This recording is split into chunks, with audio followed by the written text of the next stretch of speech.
माता पिता चाहे कितने भी गरीब क्यों ना हो, वो हमेशा अपने बच्चों के चेहरे पर खुशी देखना चाहते हैं।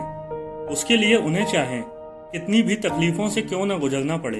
ये कहानी है एक गरीब पिता और उसकी लाडली बेटी की। पिता के लिए उसकी बेटी परी होती है।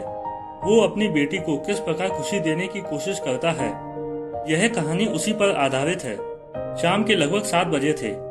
अभिषेक यहाँ हमेशा की तरह होटल में चाय पीने के लिए पहुंचा था। वो हमेशा से साइड वाली टेबल पर ही बैठना पसंद करता है और हमेशा की तरह चाय समोसे का ऑर्डर करते हैं। आज भी अभिषेक समोसे के साथ साथ चाय की चुस्की ले रहा था। इतने में उन्होंने देखा कि एक आदमी अपनी बेटी के साथ होटल में आया और वह सामने वाली टेबल पर बैठ गया। उस आदमी के कपड़ों को देखकर अंदाजा लग रहा था कि वह कोई मजदूर है, क्योंकि उसके कपड़े काफी मैले थे। उसकी शर्ट फटी हुई थी, पैंट भी काफी खराब थी। रास्ते पर खुदाई का काम करने वाले मजदूर जैसा लग रहा था। जबकि लड़की की फ्रॉक धुली हुई थी और उसने बालों में खूबसूरत हेयर बैंड भी लगाया हुआ था। लड़की बेहद खुश दिखाई दे रही थी और वह बड़ी ही उत्सुकता से पूरे होटल को इधर उधर से देख रही थी। उनके टेबल के ऊपर जो पंखा चल रहा था, जिससे उन्हें ठंडी ठंडी हवा मिल रही थी, लड़की उसको भी बार बार देख रही थी। लड़की नरम फोम वाली कुर्सी पर बैठकर बेहद खुश दिखाई देती थी। तभी उनकी टेबल के पास वेटर आया और 2 साफ गिलासों में ठंडा पानी उनके सामने रखा। उस आदमी ने अपनी बेटी के लिए एक मसाला डोसा लाने का ऑर्डर दिया। ऑर्डर सुनकर लड़की के चेहरे की खुशी कई गुना बढ़ गई। वेटर ने उनसे पूछा, और आपको? आदमी ने जवाब दिया, नहीं, मुझे कुछ नहीं चाहिए, बस एक ही डोसा लाना है।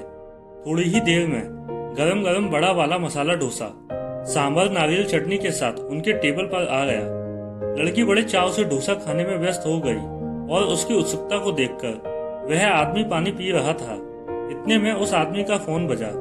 उसके पास फोन वही पुराना वाला था, शायद उसके किसी दोस्त का फोन था। वह उसे बता रहा था कि आज उसकी बेटी का जन्मदिन है और वह बिटिया को लेकर होटल में आया है।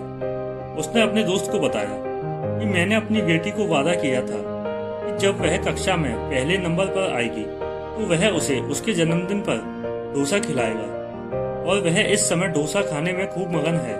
कुछ देर दूसरी तरफ की आवाज सुनने के पश्चात वो आदमी बोल रहा था, नहीं रे, मेरे पास इतने पैसे कहाँ हैं? मेरे लिए घर में भात बना हुआ है, मैं और इसकी मम्मी वही खाएंगे। अभिषेक का ध्यान उसकी बातें सुनने में व्यस्त था और चाय पीते हुए यही सोच रहा था कि चाहे कोई कैसा भी हो, वह अमीर हो या गरीब, दोनों ही अपनी बेटी के चेहरे पर मुस्कान देखने के लिए कुछ भी कर सकते हैं।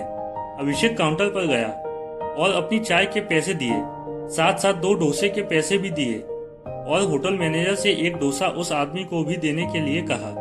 अभिषेक ने मैनेजर से कहा, अगर वह पैसों के बारे में पूछे तो उसे कहना कि जब तुम फोन पर बातें कर रहे थे तब हमने तुम्हारी बातें सुनी।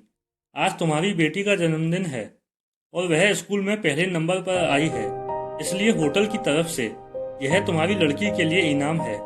उसे आगे चलकर खूब मन लगाकर पढ़ाई करने को बोलना और प्लीज मुफ्त शब्द का इस्तेमाल भूल कर भी मत करना, नहीं तो उस पिता के स्वाभिमान को चोट पहुंचेगी। अभिषेक की बातें सुनकर होटल मैनेजर मुस्कुराया। होटल मैनेजर बोला, आपने हमें इस बात का एहसास कराया, इसके लिए आपका बहुत बहुत आभार है। बिटिया और उसके पिता की आवभगत का पूरा जिम्मा आज हमारा है। आप यह पुण्य कार्य किसी अन्य जरूरतमंद के लिए कीजिएगा। यह कहकर वेटर को एक और डोसा उस टेबल पर पहुंचाने का ऑर्डर दिया। अभिषेक बाहर से देख रहा था। उस लड़की का पिता एक और डोसा आया देखकर हड़बड़ा गया। लड़की का पिता कहने लगा कि मैंने तो एक ही डोसा बोला था। तब मैनेजर ने खुश होते हुए कहा कि अरे हड़बड़ाओ मत भाई, हमने तुम्हारी बातें सुनी और हमें पता चला तुम्हारी लड़की स्कूल में पहले नंबर पर आई है, इसलिए इनाम में आज होटल की ओर से तुम दोनों को डोसा दिया जा रहा है। उस पिता की आंखें भर आईं और उसने अपनी लड़की को कहा, देखा गुड़िया, तू ऐसे ही मन लगाकर पढ़ाई करेगी तो देख क्या क्या मिलेगा। पिता ने वेटर से पूछा कि क्या मुझे यह डोसा पैक करके मिल सकता है? अगर मैं इसे घर लेकर जाऊंगा तो मैं और मेरी पत्नी दोनों मिलकर खा लेंगे। उसे ऐसा खाने को नहीं मिलता। मैनेजर ने कहा, जी नहीं श्रीमान, आप अपना दूसरा डोसा यहीं पर खाइए। आपके घर के लिए हमने डोसा, केक और मिठाइयों का पैक अलग से तैयार करवाया है। आज आप घर जाकर अपनी बिटिया का जन्मदिन खूब धूमधाम से मनाइएगा। बाहर खड़े होकर सारी बातें सुन रहे अभिषेक की आंखें खुशी से भर आईं। अब उसे इस बात का पूरा विश्वास हो गया कि नेक कार्य के लिए समय का इंतजार नहीं करना चाहिए। अच्छे काम के लिए एक कदम आप भी आगे बढ़ा कर देखिए। मन को बहुत खुशी मिलती है। जिंदगी में किसी के प्रति की गई भलाई कभी व्यर्थ नहीं जाती। वह कभी न कभी किसी न किसी रूप में आपके पास लौटकर जरूर आती है। दोस्तों, किसी जरूरतमंद को देने से कभी कम नहीं होता, बल्कि कई गुना बढ़कर मिलता है। इसे कहते हैं सच्चे आनंद की प्राप्ति।